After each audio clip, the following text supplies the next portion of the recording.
ہاں، ایک قریشی کو قتل کر دیا تھا. بس ذرا سی غلطی ہے کہ ہاشمی کو قتل کر دیا تھا قریشی نے. یہ ہوا تھا نا. پھر بنو ہاشم جو تھے انہوں نے بلوایا اور قسمیں کھلائیں اور 48 آدمی آئندہ سال تک مر گئے. اس کہانی سے ہمیں یاد آیا کہ آج کہانی ہے یا کچھ اور ہے؟ پاکستان کیا؟ پاکستان کا لفظ کسی نے بولا.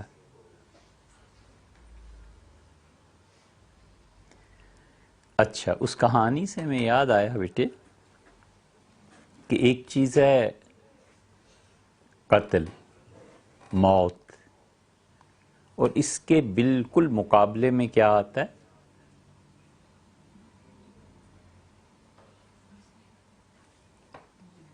جلدی بولیے.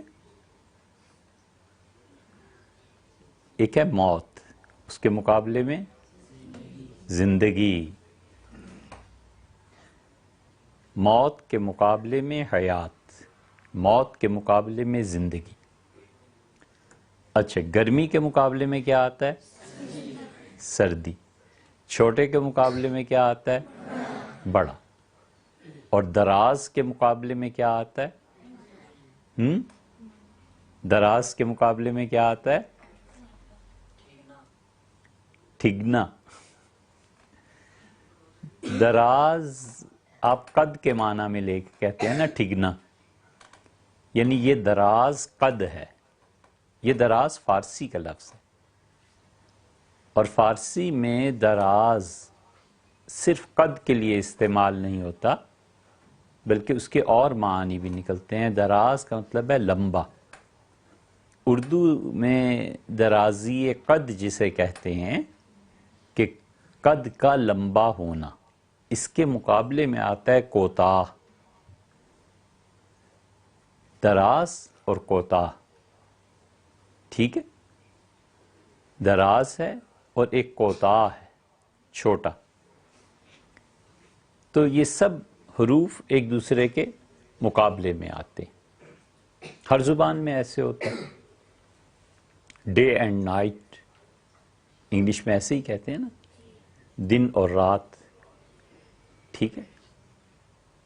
اور بلیک اینڈ وائٹ، سیاہ اور سفید.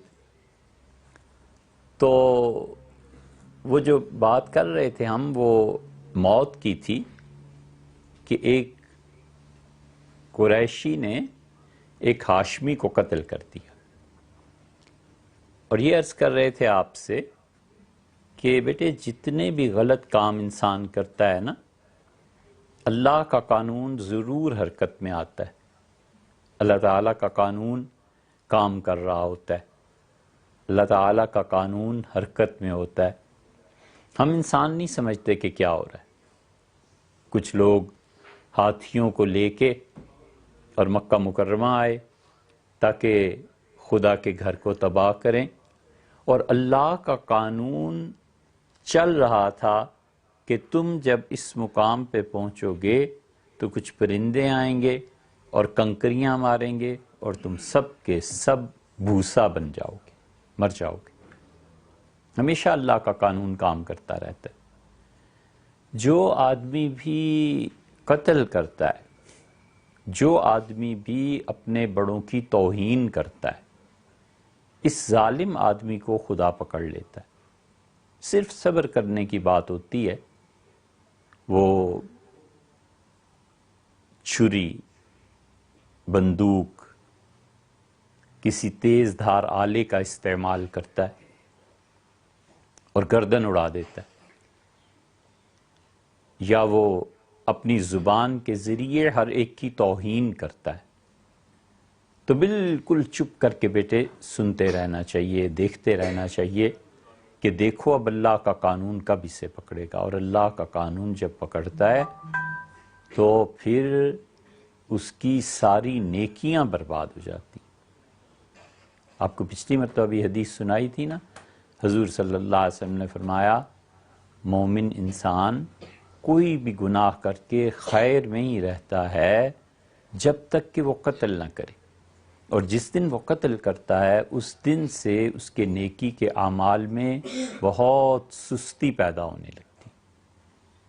یہ بتائیے زندگی اچھی ہے کہ موت؟ قتل اچھا ہے یا حیات؟ زندگی اچھی ہے؟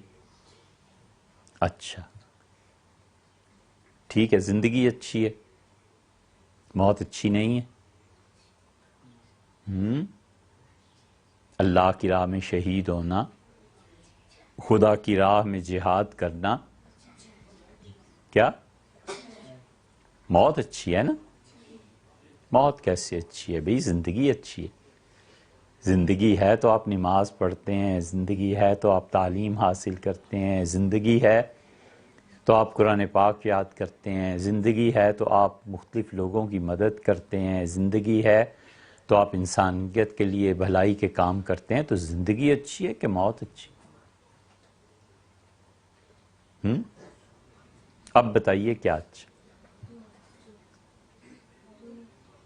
اونچا بولیے۔ جینا اچھا ہے یا مرنا اچھا ہے؟ یہ کیا بات ہوئی؟ آپ ایک بات پہ ٹھہرتے نہیں، کبھی جینا اچھا ہے کبھی مرنا اچھا ہے۔ اصل بات یہ ہے بیٹے کہ دنیا میں عمومی طور پہ ہر ایک جذبے کے پہلو ہوتے ہیں۔ مثلا محبت ایک جذبہ ہے، نفرت ایک جذبہ ہے، خوشی ایک جذبہ ہے، غصہ ایک جذبہ ہے۔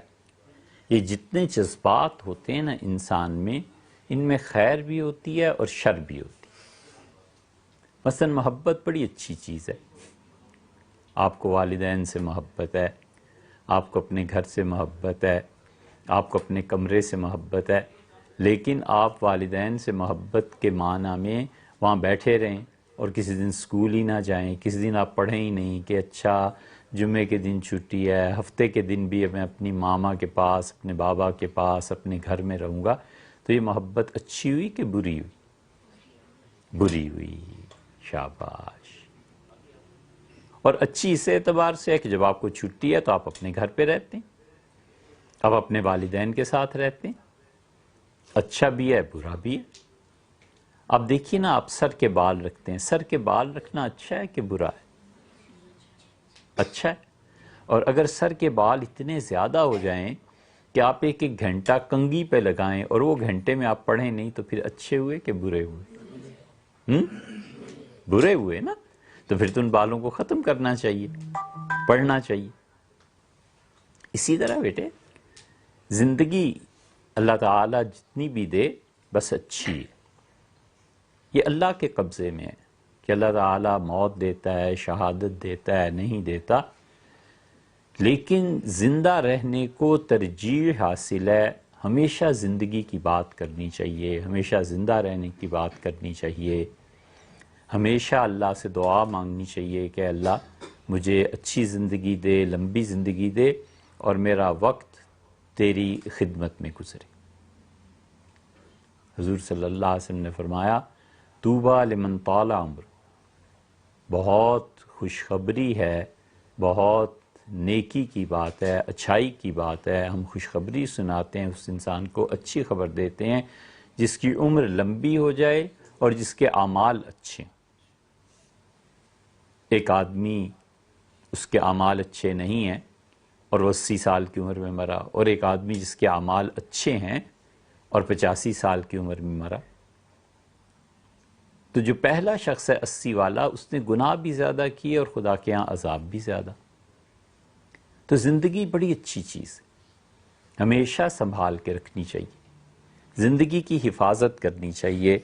آدمی کبھی کبھی غافل ہو جاتا ہے، اور جس عمر میں آپ ہیں نا بیٹے، مرنے کا بڑا شوق ہوتا ہے کہ کسی طرح مر جائیں، یہ ہو جائے وہ ہو جائے، اللہ کی راہ میں شہادت ہے، اللہ کی راہ میں بڑی اچھی بات ہے، لیکن زندگی اس سے بھی افضل ہے۔ زندگی اس سے اچھی چیز ہے کہ آپ زندہ رہیں، آپ پڑھیں، آپ محنت کریں، اللہ تعالیٰ آپ سے کوئی ایسا کام لے لے کہ اس کام کی بنا پر دنیا جانے کہ مسلمان بچے ایسے کام کرتے ہیں۔ مسلمان بچے ایسے ہوتے ہیں، محنت کریں گے، پڑھیں گے. تو یہ ہمارے آباء و اجداد جو تھے نا اسلاف، انہوں نے شدید محنت کر کے دنیا میں کوئی مقام حاصل کیا. قوموں کی زندگی میں بچوں اس بات کی کوئی اہمیت نہیں ہے کہ میرا باپ ایسا تھا، دادا ایسا تھا، پچھلی صدی میں یہ ہوا فلاں جگہ یہ ہوا. کچھ نہیں. ٹائم، وقت آپ سے کہتا ہے آپ کیا ہیں. یہ چھوڑو، آپ کے والد نے ایران فتح کیا تھا اور اس کے والد نے شام فتح کیا تھا اور اس نے یہ کیا تھا. کچھ نہیں. آپ کیا ہیں؟ آپ اس وقت صحیح معنی میں عروج پر پہنچیں گے جب آپ ادارے قائم کریں گے. یا ندوہ ادارہ ہے نا، اسے کچھ لوگوں نے بیٹے قائم کیا ہے نا. آپ اپنے ذہن میں رکھیے، جب آپ بڑے ہو جائیں گے، جب آپ پڑھ لکھ کے فارغ ہو جائیں گے، تو اس وقت اپنی عمر کی ساری صلاحیتیں اس میں صرف کرنی ہیں کہ آپ یا تو ایک اچھا ادارہ خود سے قائم کریں، یا پھر چند دوست مل کے جب قائم کر رہے ہوں تو آپ ان دوستوں کی مدد کریں. اور یا پھر جن اداروں میں آپ نے پڑھا ہے، بڑوں کے اٹھ جانے کے بعد آپ ان کی جگہ سنبھال لیں. یہ تینوں چیزیں ہو سکتی. صحیح ہے نا؟ اب یا تو ایسی ایک ادارہ بنائیں. آپ نہیں بنا سکتے، کوئی بھی مسئلہ ہے، تو جو 2 4 5 7 دوست ہیں نا جو کام کر رہے ہیں، ان کے ساتھ مل جائیں کہ چلیں میں بھی آپ کے ساتھ ہوں، ہم سب مل کے ایک کام کریں گے. یا پھر آپ یہ بھی نہیں کر سکتے تو آپ سب سے آسان کام ہے، ہم پتہ نہیں کب تک اس کرسی پہ بیٹھیں گے، آپ سے بات کریں گے، 10 سال 5 سال 10 دن 1 دن، کچھ پتہ نہیں، آپ ہماری جگہ پہ آ جائیں. ہو سکتا ہے نا؟ ایسے ہو سکتا ہے کہ نہیں ہو سکتا؟ ہو سکتا ہے نا. تو بہت اچھی بات ہے. آپ آئیں، آپ کہانی سنائیں. آپ کے بعد بھی دنیا میں چھوٹے چھوٹے بچے آتے رہیں گے اور آتے ہیں اب بھی. جب وہ بچے بڑے ہو جائیں تو آپ انہیں کہانی سنائیے. اس لیے بیٹے ہمیشہ زندگی اللہ سے مانگنا، اور جب کوئی زیادہ تنگ ہو جائے زندگی سے تو اللہ تعالیٰ سے دعا مانگنی چاہیے کہ اللہ موت یا زندگی دونوں میں سے جو میرے لیے بہتر ہے وہ کر دے. کبھی یہ نہیں کہنا چاہیے کہ موت دے دے، بہت بری بات، بزدلی کی بات. ہمیشہ زندگی کو اوپر کے درجے کی چیز ماننی، اور جب موت آنی ہے تو اللہ تعالیٰ نے بلا لینا ہے. وہ نہ آپ کے قبضے میں ہے نہ ہمارے قبضے میں، کسی کے قبضے میں. تبلیغی جماعت کا نام آپ نے سنا ہوگا، سنا ہے نا؟ ان میں ایک بہت بڑے بزرگ تھے، مولانا یوسف صاحب رحمۃ اللہ علیہ. اور مولانا یوسف صاحب رحمۃ اللہ علیہ کا انتقال جلدی ہو گیا تھا. تو ہم نے مولانا انعام الحسن صاحب سے سنا.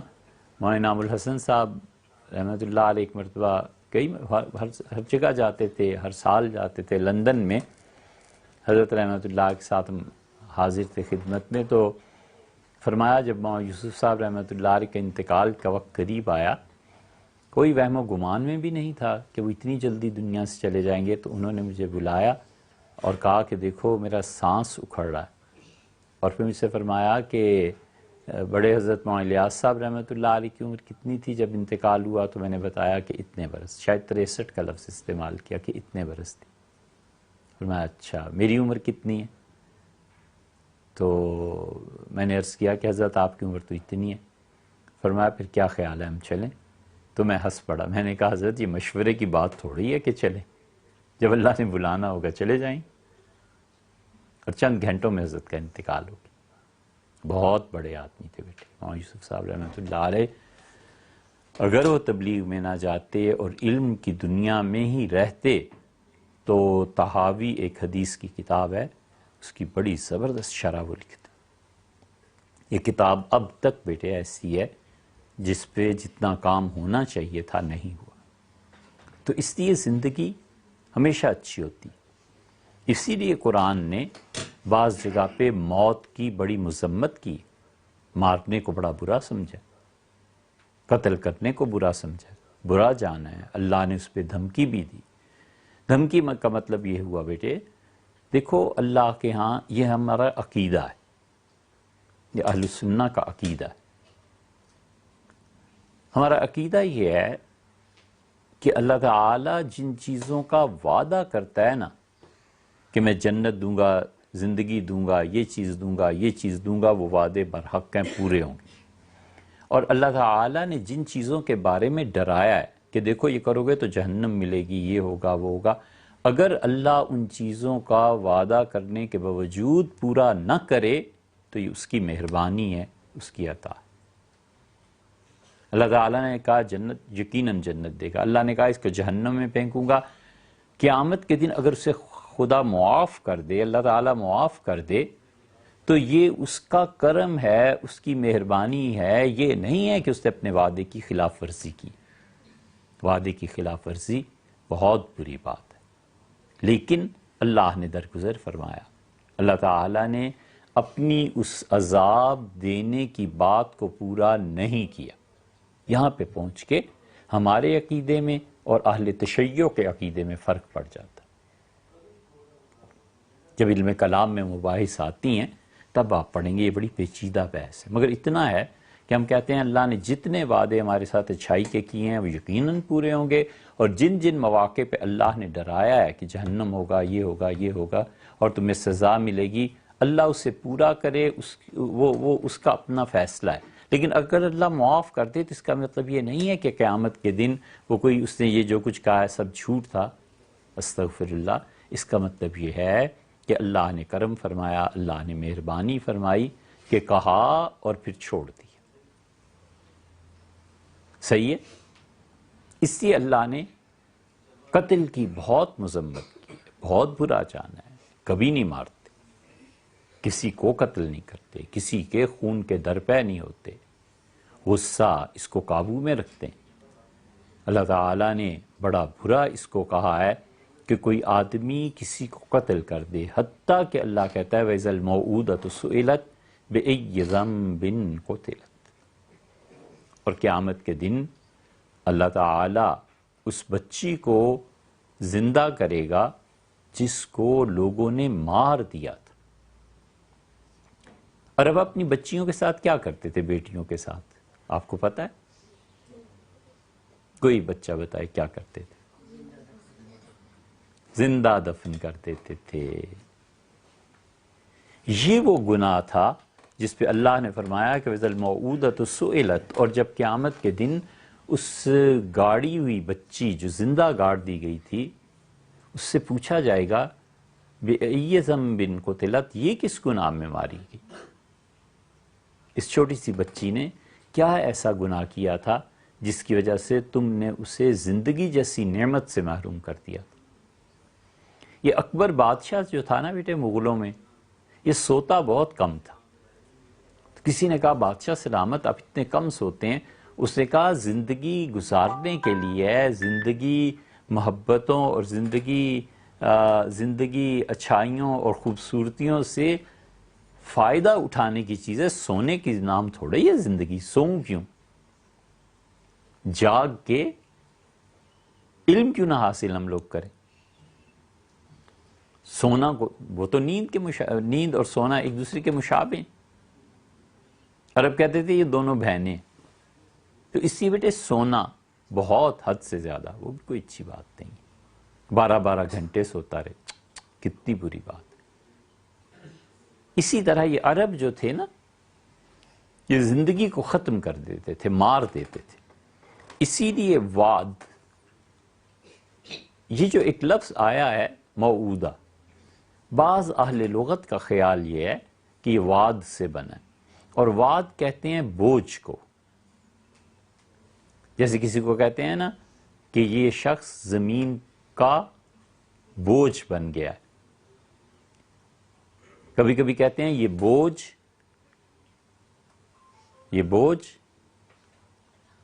جی اٹھاؤ۔ یہ سوال آدھے جملے اسی لیے ہوتے ہیں کہ ہمیں پتہ چلے آپ یہاں آئیں یا کہیں اور پھر رہے ہیں۔ وَإِذَا الْمَوْعُودَةُ، موعودہ وعد سے بنا ہے، وعد بوجھ۔ اصل میں قصہ یہ ہوا تھا کہ جب عربوں میں یہ چیز آئی ہے، یہ عرب سارے کرتے تھے، ان کا کوئی قبیلہ ایسا نہیں تھا جو اپنی بچیوں کو زندہ درگور نہ کرتا. لیکن سب سے زیادہ مشہور اس میں بنو تمیم تھے. بنو تمیم میں سیدنا ابوبکر رضی اللہ عنہ جیسی ہستی پیدا ہوئی ہے، بہت دین کو مانتے، تیسرا خدا، والعیاذ باللہ. شرک کی بات ہے نا، ہمیشہ ہمیشہ شرک سے دور رہنا چاہیے. اللہ کی ذات اکیلی. یہ جو ہم نماز میں پڑھتے ہیں نا، اشہد ان لا الہ الا اللہ، یہ کیسے ہو گیا اشہد ان محمد؟ اشہد ان لا الہ الا اللہ وحدہ لا شریک لہ واشہد ان محمدا عبدہ ورسولہ. یہ وحدہ لا شریک لہ جو ہے، اس کے متعلق کتابوں میں علماء جس زبان میں بولتے ہیں وہ کہتے ہیں کہ ایک سکا انسان کی زیادتی ہے، یعنی ایک سکا انسان نے اپنی روایت میں اضافہ کیا. جب پڑھتے تھے کسی زمانے میں، اس زمانے میں یاد آتا ہے کہ ابراہیم نخعی رحمۃ اللہ علیہ کی طرف منسوب کیا جاتا تھا یہ اضافہ. بہرحال کتابوں میں ساری بحث لکھی ہے. تو بیٹے ہوا یہ کہ نعمان نے حملہ کیا اور انہوں نے، اچھا قرآن میں کیا ہے پہلے وہ بات کر لیتے. سیدنا عیسیٰ علیہ الصلوۃ والسلام کہتے ہیں، جب کیا اللہ کہتا ہے قیامت میں میرے سامنے پیش ہوں گے اور میں انہیں اور ان کی والدہ کو کہوں گا کہ تم اپنی قوم کو گمراہ کر کے آئے، تم نے اپنی قوم کو بتایا تھا کہ میرے ساتھ تمہیں شریک بنائے. اس سارے مکالمے کے آخر پہ آتا ہے اچھا اتنا تو بتائیں نا آپ، یہ کس صورت میں آتی ہے آیت؟ ان تعذبہم فانہم عبادک وَإِن تَغْفِرْ لَهُمْ. جی کہیے. مائدہ میں. بہت اچھے بہت اچھے. سورہ مائدہ کے آخر پہ آیا ہے اللہ اگر تو انہیں عذاب دے تو یہ تیری ہی بات، اور اگر تو معاف فرما دے تو آپ کی عادت، آپ کا شیوا، آپ کی عنایات غلاموں پہ ایسے ہی رہی. حضور صلی اللہ علیہ وسلم بیٹے ایک مرتبہ رات کو نماز میں یہ آیت پڑھی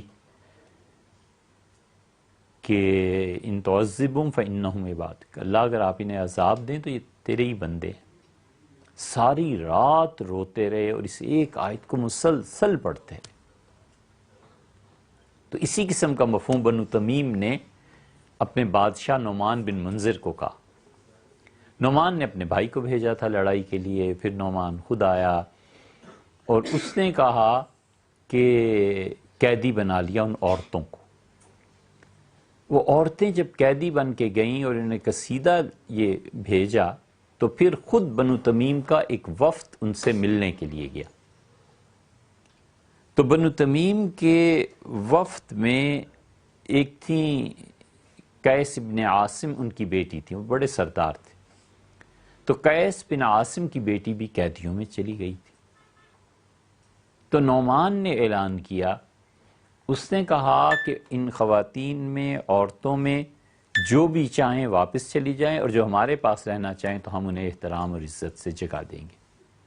تو قیس بن عاصم ایک سردار تھے، ان کی بیٹی نے یہ ترجیح دی اور اس نے کہا کہ میں نعمان کے یہاں رہوں گی. اب یہ باپ تھے، انہیں بہت رنج ہوا، بڑی غیرت و غصہ. انہوں نے کہا آئندہ سے ان لڑکیوں کو جینے کا حق بھی نہیں دینا چاہیے. یہ بیٹے دنیا میں جتنے بھی لوگ حقوق کی بات کرتے ہیں نا، آپ غور کیا کرو ان کی زندگیوں میں کہ اپنے فریضے کتنے ادا کرتے ہیں. ایک ہے زندگی کا فریضہ اور ایک ہے زندگی میں جو آپ کا حق ہے وہ کسی سے لینا. ہمیشہ اپنے فرائض پہ نظر کرنی چاہیے، ہمیشہ اپنی ڈیوٹی کو دیکھو کہ کیا ہے. آپ یہاں بیٹے کھانا کھاتے ہیں نا لنگر میں، ٹھیک ہے نا؟ اس کھانے کے لیے کام کرنا، آپ قرآن پڑھتے ہیں نا، اس قرآن کو پڑھانے کے لیے محنت کرنا، یہ کس کا حق ہے، کس کا فرض ہے؟ ہمارے ذمے یہ ضروری ہے. آپ ہمارے مہمان ہیں، آپ آئے ہیں، ہم آپ کی عزت احترام کریں، ہم آپ کو پڑھانے کا بندوبست کریں، یہ ہمارا فرض ہے نا. اور آپ کا فرض کیا بنتا ہے؟ پڑھنا۔ اب آپ کسی دن ہم سے یہ کہیں کہ آج سالن اچھا نہیں یا یہ چیز اچھی نہیں، تو ہمیں بھی تو حق ہے نا کہ ہم آپ سے پوچھیں کہ کتنے پارے یاد کیے ہیں، امتحان میں کتنے نمبر آئے ہیں۔ ابھی آپ لوگوں نے 9th کا پیپر دینا ہے، ہاں اب بات ہوگی نا۔ آپ 9th میں اچھے نمبر لے کے آئیں تو پھر تو ہم سنیں کہ آپ کہتے ہیں کھانے میں یہ ہے اور یہ نہیں، اور اگر آپ 9th میں اچھے نمبر ہی نہ لائیں تو پھر آپ کو کیا حق پہنچتا ہے کہ آپ کہیں یہ ہے اور یہ ہے؟ آپ اپنا فرض پورا کیجیے زندگی میں بیٹے، ہمیشہ اپنے فرائض پورے کرنے چاہیے، جو ڈیوٹیز اور جو آپ کے رائٹس ہیں، جو آپ کے حقوق ہیں، وہ اللہ تعالیٰ آہستہ آہستہ پورے کروا ہی دیتا ہے۔ اس کا قانون پھر حرکت میں آتا ہے۔ جو بندہ اپنے فرائض پورے کرتا ہے نا، اس کے حقوق کے لیے اللہ کا قانون حرکت میں آتا ہے۔ تو وہ جو سردار تھے قیس ابن عاصم، اس کی بیٹی نے پہلی مرتبہ یہ بات اختیار کی کہ اپنے والد کی بجائے جہاں بھی اس کی شادی تھی یا جو اٹھا کر لے گئے تھے ان لوگوں کو ترجیح دی۔ تو اس پہ انہوں نے قیس نے کہا کہ آئندہ سے ان عورتوں کو زندہ رہنے کا حق ہی نہیں دینا چاہیے، اور جب بھی بیٹی ہوتی تھی اسے لے جا کر ایک گڑھا کھود کے اس بچی کو لٹا کے اوپر ریت اور مٹی ڈالاتے تھے، وہ تڑپتی ہوئی مر جاتی تھی۔ یہ ہوتا تھا بیٹے، یہ وہ چیز تھی جو رسول اللہ صلی اللہ علیہ وسلم نے دور کی۔ اللہ اسی لیے کہتا ہے کہ وَيَضَعُ عَنْهُمْ إِسْرَهُمْ، اور ہم نے ایسے عظیم نبی کو بھیجا ہے جو بوجھ ہے معاشرے کی بدترین غلط روایات کا، یہ رسول صلی اللہ علیہ وسلم اس بوجھ کو ہٹاتے ہیں۔ وَالْأَغْلَالَ الَّتِي كَانَتْ عَلَيْهِمْ، اور ان بیڑیوں کو کاٹتے ہیں، ان رسیوں کو کاٹتے ہیں جنہوں نے انسانوں کو جکڑ لیا ہے۔ اب یہ رسی کی طرح باندھ دیا تھا نا کہ بیٹی پیدا ہو، اور بہت سے قبیلے تھے جو بیٹیوں کو زندہ بھی رکھتے تھے۔ ہوا یہ کہ ایک تو قیس ابن عاصم کی بات آتی ہے، دوسرے کہتے ہیں کہ ایک اور عرب قبیلہ تھا ربیعہ، اور ان کی بیٹی وہ اٹھا کر لے گئے دشمن۔ اس قبیلے والوں نے سوچا کہ تو ہماری بڑی توہین ہے، اب ہم لڑ بھی نہیں سکتے، تو انہوں نے یہ کیا کہ اس آئندہ سے طے کر لیا کہ جو بچیاں ہمارے ہاں پیدا ہوں گی ہم انہیں مار دیا کریں گے۔ ایک اور نظریہ بھی پایا جاتا ہے، اور وہ یہ تھا کہ عرب کرتے کیا تھے، دو طرح سے مار دیتے تھے۔ لڑکی جب پیدا ہوتی تھی نا ان کے ہاں، آپ میں سے کس کس کی بہن ہے؟ اچھا، ماشاءاللہ ماشاءاللہ، اب سب لوگوں کی بہنیں ہیں، بڑی اچھی چیز ہے۔ بہنیں بڑی محبت کرتی ہیں، بہت تعلق ہوتا ہے۔ آپ کو پتہ ہے حضور صلی اللہ علیہ وسلم کی بھی ایک بہن تھی، نہیں معلوم؟ شیمہ۔ انہوں نے اور حضور صلی اللہ علیہ وسلم نے حضرت حلیمہ سعدیہ کا دودھ پیا تھا، تو دودھ شریک بہن تھی۔ انہوں نے ایک مرتبہ آ کے، وہ قصہ بھی بڑا عجیب ہے، انہوں نے ایک مرتبہ آ کے حضور صلی اللہ علیہ وسلم سے بس اتنا کہا کہ یہ جو قیدی ہیں نا آپ کے پاس، ان میں سے کچھ آپ کے چچا لگتے ہیں، کچھ عورتیں آپ کی خالائیں لگتی ہیں، تو لوگ کیا کہیں گے کہ محمد صلی اللہ علیہ وسلم کو جب طاقت ملی تو اس نے اپنے ہی رشتہ داروں کو قید کر لیا۔ حضور صلی اللہ علیہ وسلم نے سب کو چھوڑ دیا تھا۔ اس بہن کا بہت احترام کرتے تھے۔ بہنوں کا احترام، ان کی بات سننا، مناسب حد تک ان کی بات ماننا، اختلاف بھی ہو تو بہت ادب احترام سے اپنے موقف کا اظہار، اپنی رائے کا اظہار۔ ہمیشہ بیٹے گفتگو کا طریقہ سیکھنا چاہیے۔ ہمارے ہاں لوگوں کو گفتگو کا طریقہ نہیں آتا، لیکن آپ سیکھیے، اپنے غصے اور جذبات کو ایک طرف رکھ کے۔ سید سلیمان ندوی رحمۃ اللہ علیہ، ایک جگہ بحث ہو رہی تھی، سید صاحب بھی بیٹھے ہوئے تھے، تو سید صاحب نے ایک رائے دی، اور سید سلیمان ندوی رحمۃ اللہ علیہ کے مقابلے میں جو آدمی تھا بڑا چیخ چیخ کے بولا، تو حضرت نے فرمایا کہ سنیے، بلند آواز میں بولنے سے اور چیخنے سے دلائل میں کوئی وزن نہیں پڑ جاتا، میں نے دلیل سے بات کی ہے، آپ بھی دلیل دیجیے۔ اسے غصے کے اظہار سے، شور مچانے سے، یہ کلچر جاہل لوگوں کا ہے۔ یہ جیسے آپ کے سیاستدان اچھل رہے ہوتے ہیں، کود رہے ہوتے ہیں، ابھی اسمبلی میں ایک دوسرے کو مار رہے تھے، یہ ان جاہلوں کا شیوہ ہے بیٹے، جن کے نصیب میں جھوٹ لکھا ہے، ہمیشہ جھوٹ بولیں گے، ہمیشہ ذلت۔ آپ نے ایسے نہیں کرنا، ہمیشہ اپنے فریق مخالف کو گفتگو کا موقع دیں۔ وہ کہتا ہے خدا نہیں ہے، ولیعذ باللہ، لیکن آپ سنیں تو صحیح نا وہ کیا کہتا ہے۔ وہ کہتا ہے کہ خدا نہیں ہے اس لیے کہ نظر نہیں آتا۔ اب بجائے اس سے لڑنے سے اگر ہم یہ کہیں کہ ہوا ہی نہیں ہے،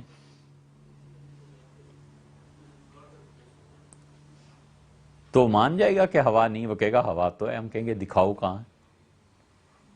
اب وہ دکھا تو نہیں سکتا، ہوا سے ہم سانس لیتے ہیں نا، وہ دکھا تو نہیں سکتا۔ اس طرح بیٹے ہمیشہ دلیل کے مقابلے میں دلیل، ہمیشہ گفتگو سلجھے ہوئے انداز سے۔ کبھی بھی ایسے نہیں ہوتا کہ وہ دلیل دیں اور آپ پتھر ماریں، کبھی ایسے نہیں ہونا چاہیے کہ کوئی آدمی آپ سے دلیل سے آپ کو سمجھانا بات یا آپ سے سمجھنا چاہتا ہے اور آپ ہیں کہ غصے میں وہ چیخ رہے ہیں، اور نہیں۔ اس لیے حضور صلی اللہ علیہ وسلم کی بھی ایک بہن تھی، تو نبی کریم صلی اللہ علیہ وسلم نے طویل گفتگو کی بجائے بڑے احترام سے سارے قیدی چھوڑ دی۔ تو ہوتا یہ تھا عربوں میں کہ وہ جب بیٹی پیدا ہوتی تھی نا، تو وہ اسے 6 سال کی عمر تک بکریوں کو چرانے بھیج دیتے تھے۔ جب بیٹی 4 سال کی ہو گئی، کھلی فضا میں اس نے پرورش پائی، اسے بکریوں کے ساتھ بھیج دیا کہ بکریاں چراؤ۔ 5 سال کی ہو گئی تو ماہر ہو جاتی تھی بکریاں چراؤ، 6 سال کی ہو گئی، اور اس کو کیا کرتے تھے کہ بھیڑ کی جو کھال ہوتی ہے نا، دمبے کے جو بال اتارے جاتے ہیں، اس سے اس کا لباس بنا دیتے تھے۔ تو صحرا میں بکریوں کو لے کے پھرتی رہتی تھی، اور جب 6 سال کی ہو جاتی تھی تو اس کا باپ اس کی ماں سے کہتا تھا کہ اب اس سے تم بناؤ سنوارو۔ تو اس بیٹی کو غسل دیتے تھے، اچھے کپڑے پہناتے تھے، بہت خوبصورت سجا سنوار کے وہ سجی سنوری بچی باپ کے ساتھ چل پڑتی تھی، بڑی خوش ہوتی تھی۔ اور باپ نے پہلے سے صحرا میں ایک کھڈا کھودا ہوا ہوتا تھا، وہ کہتا تھا دیکھو بیٹی اس میں کیا ہے۔ وہ جو ہی جھکتی تھی دیکھنے کے لیے، یہ پیچھے سے اسے دھکا دیتا تھا، وہ گر جاتی تھی، اور گرتے ہی وہ چیختی تھی اور یہ اس کے اوپر ریت ڈال دیتا، بس مار کے چلے آتے۔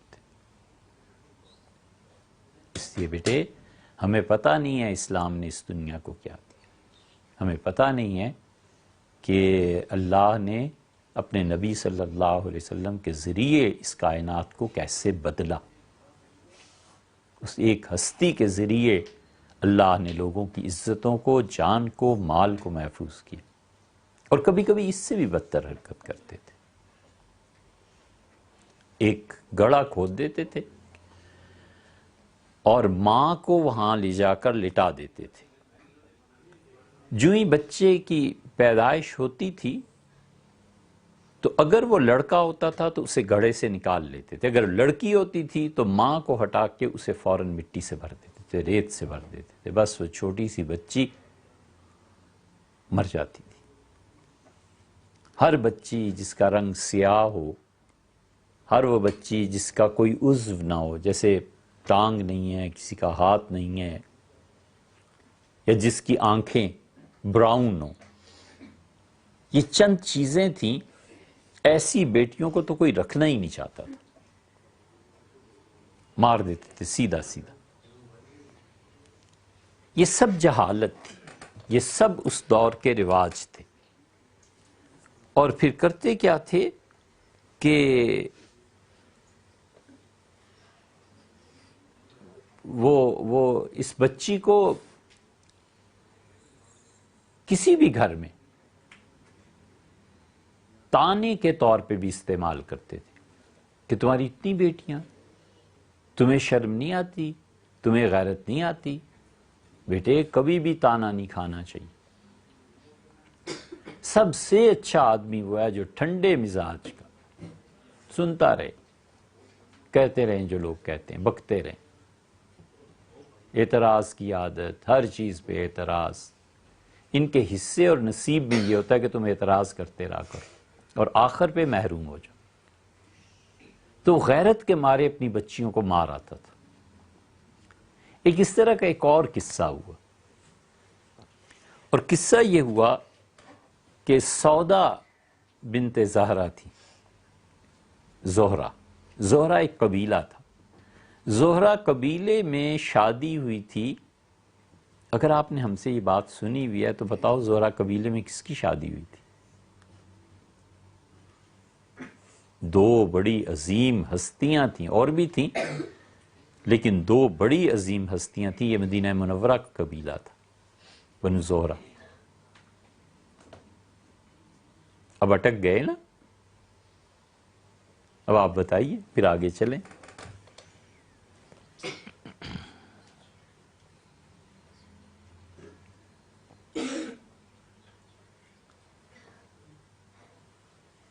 سرگوشیاں نہیں، کہ یہ آپ میں سے نہیں آتا تو صاف کہیے تھا کہ ہم آگے چلیں. نہیں آتا. بہت اچھے، بہت اچھے. یہ بڑی اخلاق کی بات ہے بیٹے، صاف بات کرنی چاہیے، ادب کے ساتھ، احترام کے ساتھ. سودا جو تھیں یہ بنو زہرا کی ایک لڑکی تھی، اور جب یہ پیدا ہوئی ہیں زہرا بن کلاب کے ہاں، تو آپ کو پتہ ہے زہرا قبیلے میں حضرت عبد المطلب کی شادی ہوئی تھی. حضور صلی اللہ علیہ وسلم کے والد عبداللہ کی شادی بھی اسی قبیلے میں ہوئی تھی. عبد المطلب سے اس شادی کے بعد حضرت حمزہ رضی اللہ عنہ پیدا ہوئے تھے. حضرت حمزہ رضی اللہ عنہ کا جو ننھال ہے وہ مدینہ منورہ میں تھا، اور حضور اقدس صلی اللہ علیہ وسلم کا ننھال آمنہ جو تھی یہ بھی مدینہ منورہ کی تھی. اسی لیے رسول اللہ صلی اللہ علیہ وسلم جب مدینہ منورہ تشریف لے گئے تو اپنے ننھال میں رہے. یہ بنو زہرا قبیلہ تھا. ان کے ہاں ایک بچی پیدا ہوئی، اس کا نام تھا سودا. سودا کو ان کے والد زہرا نے ایک آدمی کے حوالے کیا اور کہا کہ اس بچی کو دفن کراؤ. وہ لے کے چلا، چھوٹی سی چند دن کی بچی، اس نے قبر کھو دی کہ زندہ بچی کو رکھ کے اوپر سے مٹی ڈال دو. تو اسے آواز آئی کہ اس بچی کو ضائع نہ کرنا. اس نے ادھر ادھر دیکھا کہ کوئی کون بول رہا ہے، تو گھبرا گیا. پھر جب بچی کو رکھا اس نے تو پھر زور سے آواز آئی. اس کا بھی مفہوم یہی تھا کہ دیکھو اس بچی کو کچھ نہ کہو. اسے ادھر ادھر دیکھا. یہ ایسے ہوتا ہے بیٹے، اب بھی، اب تک کی دنیا میں بھی ہوتا ہے. بعض مرتبہ اللہ تعالیٰ کوئی کام مقصود ہوتا ہے نا تو غیب سے آوازیں آتی ہیں، خواب میں آواز آ جاتی ہے کوئی، کبھی کبھی سونے اور جاگنے کے درمیان آدمی ہوتا ہے تو آواز آ جاتی ہے. یہ اب بھی ایسے ہوتا ہے، اللہ تعالیٰ کے فیصلے. یہ جو آواز دینے والا ہے نا، اس کو اردو میں عربی سے منتقل ہوا ہے. یہ لفظ لکھتے ہیں ہاتف نے آواز دی. ہاتف نے آواز دی. ہاتف کا مطلب کیا؟ وہ جس کی آواز سنائی دے لیکن اس کی شکل دکھائی نہ دے، پتہ ہی نہ چلے. تو اسے آواز آئی کہ اس بچی کو، سودا کو مت مارو. اور ڈر گیا اور جا کر بچی کے جو والد تھے ان سے کہا کہ اس طرح آوازیں آ رہی ہیں. تو اس نے کہا اس کا مطلب یہ ہے کہ میری بیٹی بڑے ہو کے کچھ بڑی خاتون بن جائے گی، اس لیے مجھے دے دو. تو انہوں نے کیا کیا کہ اس بچی کو رکھ لیا. یہ بچی جب بڑی ہوئی تو یہ عجیب و غریب پیشن گوئیاں کرتی تھی. خدا کی طرف سے اسے کچھ بتایا جاتا تھا اور لوگوں کو بتا دیتی تھی۔ ایک دن اس نے بچی نے کیا کیا کہ وہ مدینہ منورہ میں چیخی بہت زور سے، لوگ جمع ہو گئے کہ پتہ نہیں سودا کو کیا ہو گیا۔ اس نے کہا اس سارے قبیلے کی بچیاں میرے سامنے لاؤ، جتنی میری بہنیں، جتنی میری رشتہ دار خواتین ہیں، سب کو میرے سامنے لاؤ۔ حضور صلی اللہ علیہ وسلم کی والدہ کا کیا نام تھا؟ آمنہ۔ اور آمنہ کے والد کا کیا نام تھا؟ وہب۔ یہ جو وہب تھے نا، ان کے والد کی یہ بہن تھی سودا، یعنی وہب کی پھوپھی تھی۔ آپ کے والد، ان کی بہن، آپ کی کیا ہوئی؟ پھوپھی ہوئی نا، اور آپ کی والدہ اور ان کی بہن کیا ہوئی؟ خالہ ہوئی۔ یہ رشتوں کو جاننا چاہیے نا بیٹے، کہ عام طور پہ جو اسکول کالج میں بچے پڑھتے لکھتے ہیں، ان کو مدتوں رشتوں کا علم نہیں ہوتا۔ اور والد کی والدہ کیا ہوئی؟ دادی۔ اور والدہ کے والد کیا ہوئے؟ نانا۔ ان سب رشتوں کو پتہ ہونا چاہیے۔ آپ کے بھائی کے جو بیٹے بیٹیاں آپ کے کیا لگے؟ بھتیجے۔ اور آپ کی ہمشیرہ بہن کے ہاں جو بیٹے بیٹیاں وہ آپ کے کیا لگے؟ بھانجے اور بھانجیاں۔ یہ رشتے پتہ ہونے چاہیے بیٹے۔ تو آمنہ، ان کے والد وہب، وہب کے والد کی بہن یعنی وہب کی پھوپھی تھی یہ سودا۔ اور ہوا یہ کہ سودا جب بڑی ہو گئی نا، تو جس کسی نے بھی کہا تھا نا کہ اس بچی کو مت مارو، اب سامنے آیا، وہ اپنے پورے قبیلے کی بچیاں ایک ایک کر کے اشارہ کرتی ہیں، اسے بھی لے جاؤ، اچھا اسے بھی لے جاؤ۔ جب رسول اللہ صلی اللہ علیہ وسلم کی والدہ آمنہ آئی ہیں نا سامنے، اس نے کہا یہ ہے وہ بچی آمنہ۔ اس نے اپنے قبیلے والوں کو کہا کہ اس بچی کو دیکھو، یہ یا تو ڈرائے گی لوگوں کو، اور یا اس کی جب شادی ہوگی تو اس کے ہاں جو بچہ پیدا ہوگا وہ لوگوں کو ڈرائے گا۔ قبیلے والے بڑے حیران ہوئے۔ انہوں نے کہا سودا کس کو، کس چیز سے، کون ڈرائے گا؟ اس نے کہا جہنم سے۔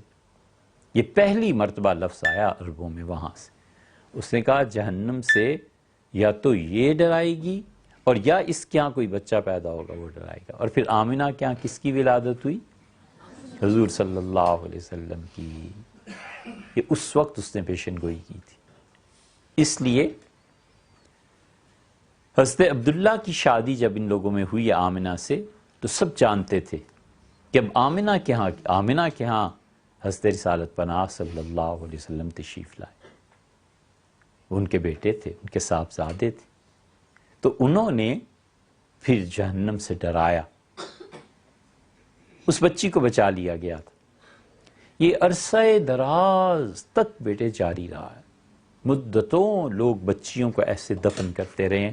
کتنا ظلم کیا ان لوگوں نے، کتنے انسانوں کی زندگیوں سے انہوں نے کھیلا، کتنی برائی کی۔ ان میں ایک آدمی اٹھا اور ان کا نام تھا ساسا، صاد عین صاد ہے، ساسا۔ یہ صحابی بھی تھے رضی اللہ عنہ۔ انہوں نے رسول اللہ صلی اللہ علیہ وسلم سے آ کے عرض کیا، کچھ لوگ اٹھے بیٹے ان میں سے، ایک تو ساسا رضی اللہ عنہ تھے، اور ایک ان میں زید رضی اللہ عنہ تھے۔ حضرت زید رضی اللہ عنہ، ان کی اہلیہ، حضرت زید رضی اللہ عنہ کی بیٹی کا نام تھا فاطمہ، اور فاطمہ کے شوہر تھے امیر المومنین سیدنا عمر رضی اللہ۔ تو حضرت عمر رضی اللہ عنہ کے زید کیا لگے؟ اچھا ہم پھر بتاتے ہیں۔ حضرت زید نے اپنی بیٹی فاطمہ کو حضرت عمر رضی اللہ عنہ کے ساتھ ان کی شادی کر دی۔ تو بیوی کے باپ کو کیا کہتے ہیں؟ سسر۔ اب سمجھے؟ اور بیوی کی والدہ کو کیا کہتے ہیں؟ ساس۔ یہ ہوتے ہیں رشتے، ٹھیک ہے؟ حضرت عمر رضی اللہ عنہ کے سسر تھے زید، اور زید ایک دن بیٹھے ہوئے کھانا کھا رہے تھے، حضور صلی اللہ علیہ وسلم کسی لمبے سفر پہ جا رہے تھے تو نبی کریم صلی اللہ علیہ وسلم کی پھوپھیوں نے، پھوپھی کون ہوتی ہے؟ ابو کی بہن، بالکل، حضور صلی اللہ علیہ وسلم کی پھوپھیوں نے کہا کہ بیٹے اتنے لمبے سفر پہ جا رہے ہم تمہیں کھانا باندھ کے دیتی ہیں، تو انہوں نے گوشت پکایا اور زاد راہ سفر کا سامان باندھ دیا۔ تو حضرت زید بیٹھے ہوئے تھے، تو حضور صلی اللہ علیہ وسلم نے یا تو خود پوچھا کہ کیا آپ ہمارے ساتھ کھانا کھائیں گے، یا پھر رسول اللہ صلی اللہ علیہ وسلم تشریف فرما ہوئے، اس وقت آپ کی عمر بہت کم تھی، تو زید نے کہا کہ میں تم لوگوں کے ساتھ کھانا کھاؤں گا، یہ گوشت جو کھا رہے ہو یہ اللہ کے نام پہ ذبح کیا ہے یا بتوں کے نام پہ؟ تو حضور صلی اللہ علیہ وسلم نے بتایا کہ اللہ کے نام پہ جانور ذبح کیا ہے، پھر انہوں نے کھانا کھایا۔ یہ زید تھے، یہ ساسا رضی اللہ عنہ تھے، یہ سب لوگ اس کوشش میں رہے کہ بچیوں کو زندہ درگور نہ ہونے دیں، ہمیشہ اچھا کام کرتے۔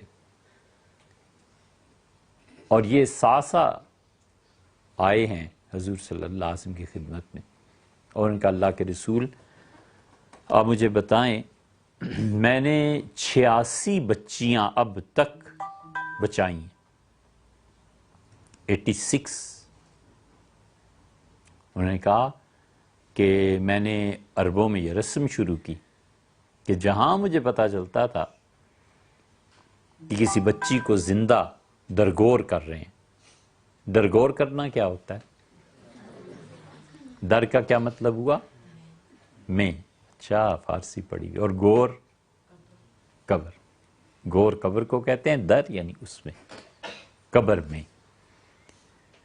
اردو میں درگور اس کے لیے بھی، اردو میں اس لیے بھی استعمال ہوتا ہے کہ کسی آدمی کی زندگی کوئی بالکل برباد کر دے تو کہتے ہیں اسے زندہ درگور کر دی، یعنی اس کی زندگی برباد کر دی، تباہ کر دی، یہ بھی ہوتا ہے۔ تو ہوا یہ بیٹے کہ انہوں نے کہا اللہ کے رسول میں نے 86 بچیاں بچائی ہیں صلی اللہ علیہ وسلم، اور پھر انہوں نے کہا مجھے جہاں پتا چلتا تھا کہ کسی بچی کو لوگ قبر میں ڈال رہے ہیں، پہلی مرتبہ میں نے اسے کہا کہ اپنی بچی کو مجھے دے دو اور میں تمہیں کچھ رقم، کچھ پیسے، کوئی چیز دے دیتا۔ اس نے مجھ سے کہا، اس عرب نے، کہ بھلا بیٹیاں بھی کوئی بیچتا ہے؟ میں نے کہا میں تمہاری بیٹی کو اپنی نوکرانی نہیں بنا لوں گا، میں اسے نہیں خرید رہا، اس کی زندگی کو خرید رہا ہوں۔ اس کا کیا دو گے؟ طے پایا کہ ایسی اونٹنیاں جن کی مزید نسل کی ولادت کے لیے 10 مہینے پورے ہو گئے ہیں، 2 10 مہینے کی ایسی اونٹنیاں اور ایک جوان اونٹ، اس نے کہا یہ لو، اس نے بچی اس کے حوالے کر دی۔ یہ پھر ایک حویلی میں انہوں نے ایسی بچیوں کو، عورتوں کو رکھنا شروع کیا، 86 بچیاں انہوں نے بچائی، اور پھر ایک مرتبہ حاضر ہوئے اور حضور صلی اللہ علیہ وسلم نے کہا کہ اللہ کے رسول میں نے 96 10 اور تھی، 96۔ انہوں نے کہا میں نے 96 بچیوں کو زندگی دی ہے، اور کیا اللہ مجھے اس نیکی کا اجر دے گا؟ تو حضور صلی اللہ علیہ وسلم فرمایا یہ جو تم مسلمان ہوئے ہو نا، اللہ نے کفر کے زمانے کی تمہاری ان نیکیوں کی وجہ سے ہی تو تمہیں اسلام بخشا ہے۔ کافر کی نیکی بھی بیٹے اس دنیا میں ضائع نہیں ہوتی، یہ الگ بات ہے کہ اسے آخرت میں کوئی نفع نہ ملے، یا یہ ملے کہ اس کی جہنم کے عذاب میں کمی کر دی جائے، یہ مختلف علماء کے علم کلام میں آ رہا ہے، آپ بڑے ہوں گے تو پڑھیں گے، لیکن 96 بچیوں کو بچا لینا بہت بڑا ان کا کارنامہ۔ اور یہ جن کا ہم نے ذکر کیا ہے زید رضی اللہ عنہ کا، زید رضی اللہ عنہ نے تو 360 کے قریب بچیوں کو بچایا۔ زید اتنے بڑے آدمی تھے۔ اسی طرح ساسا رضی اللہ عنہ جو تھے نا، یہ دادا تھے فرزدق کے۔ فرزدق بہت بڑے شاعر تھے، فرزدق عربوں میں مانے ہوئے شاعر، حرم میں، بیت اللہ میں، بیٹے علم انسان کو بڑا بناتا ہے۔ عقل بڑا بناتی ہے. یہ عہدے اور پیسے کسی آدمی کو بڑا نہیں بناتے. چیخ چیخ کے بولنا، دوسروں کی توہین کرنا، یہ کسی کو بڑا نہیں بناتا. ایسے باتیں کرنا جیسے جانتا ہی نہیں. غرور اور کبر کے مارے ہوئے لوگ، بیمار روحیں، مردہ ضمیر، جنہوں نے اپنے باطن کو برباد کر رکھا ہوتا ہے، وہ ایسی بات کرتے ہیں جیسے کوئی جانتا ہی نہیں. ان میں سے ایک یہ ہشام بن عبد الملک بھی تھا. ہشام امویوں کا مانا ہوا خلیفہ تھا، اس سے کام بھی بڑے اچھے اچھے کیے. یہ آیا بیت اللہ میں،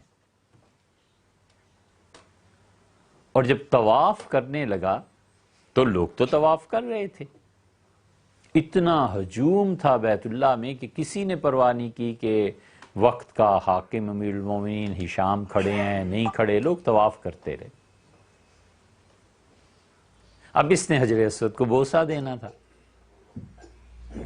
اسے بڑا دکھ ہوا کہ کوئی پرواہ ہی نہیں میری کر رہا، کوئی قدر ہی نہیں کر رہا.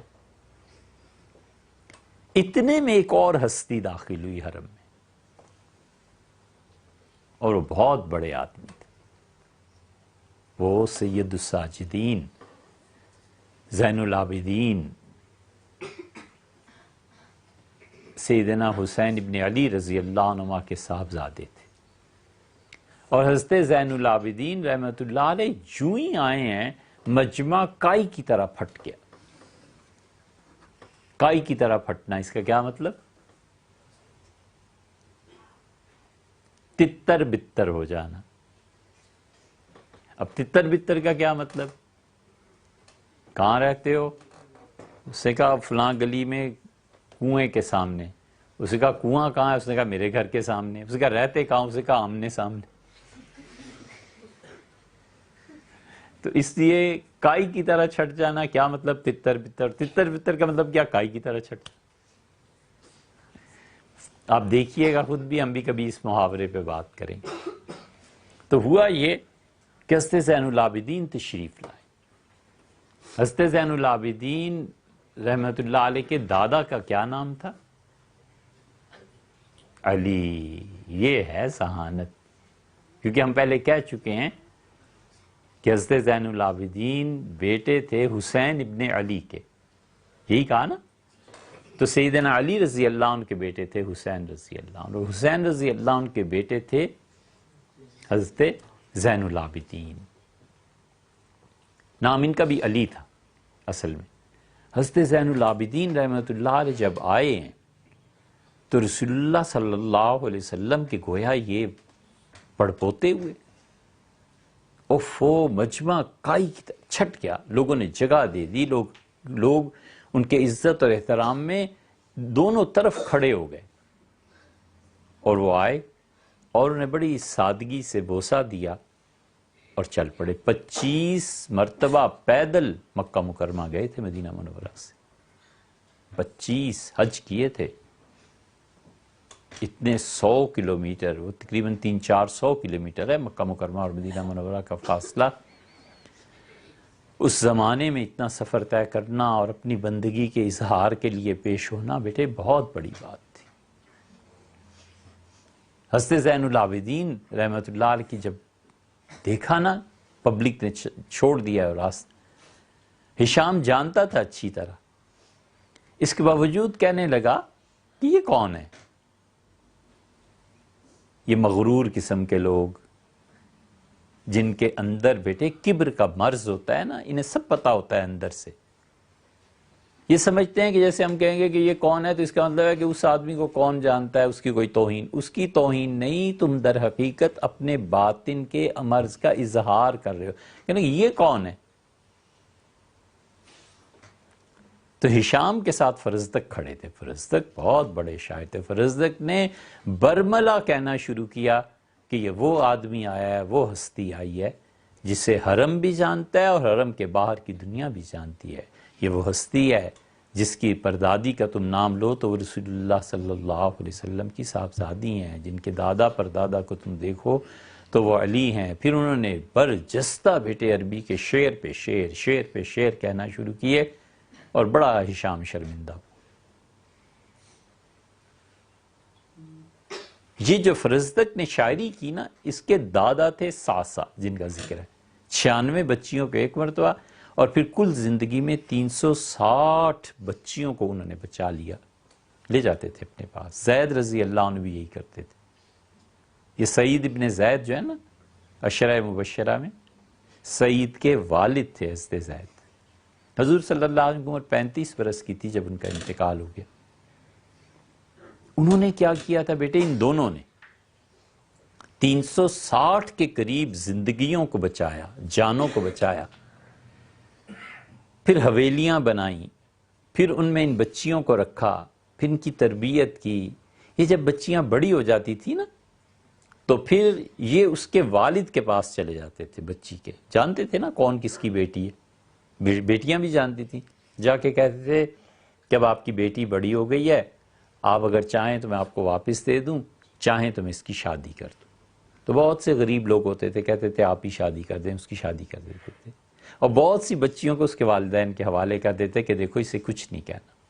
یوں قبروں سے زندگی دینا بیٹے، یہ اللہ کے بہت نیک بندے تھے جن کا کام تھا۔ حضور صلی اللہ علیہ وسلم نے بھی یہی سکھایا، اسی لیے آپ نے فرمایا کہ جب کوئی مسلمان عذر پیش کرے، معذرت کرے، تو اس کی معذرت کو قبول کر لینا، وگرنہ تمہیں اتنا بڑا گناہ ہوگا جتنا زندہ قبر میں گاڑی جانے والی بچی کے قتل کا گناہ ہوتا ہے۔ معذرت کیا ہوتی؟ معافی پیش کر دینا کہ میں اس وجہ سے نہیں آ سکا۔ لیکن آپ کی معذرت کو اتنی زیادہ قابل قبول نہیں ہوتی۔ اگر آپ پڑھائی میں کریں گے تو پھر بڑی مشکل ہو جائے گی۔ یہ برتن کیوں ٹوٹ گیا؟ وہ غلطی ہوگی، مجھے خیال نہیں رہا، زمین پہ سلپ کر گیا۔ اچھا، یہ بات کیوں کہی اتنی، یہ غصہ آپ کو کیوں آ رہا ہے؟ تو معذرت کرنا کہ ہاں آ تو رہا ہے لیکن غلط بات ہے، مجھے نہیں کرنا چاہیے، اور دوسرے کو قبول کر لینا کہ بس ٹھیک ہے، آپ نے جو کہا ٹھیک ہے۔ تو انہوں نے بیٹے اتنی زندگیوں کو بچایا، اسی لیے قرآن کہتا ہے ویسا سبق ہے آپ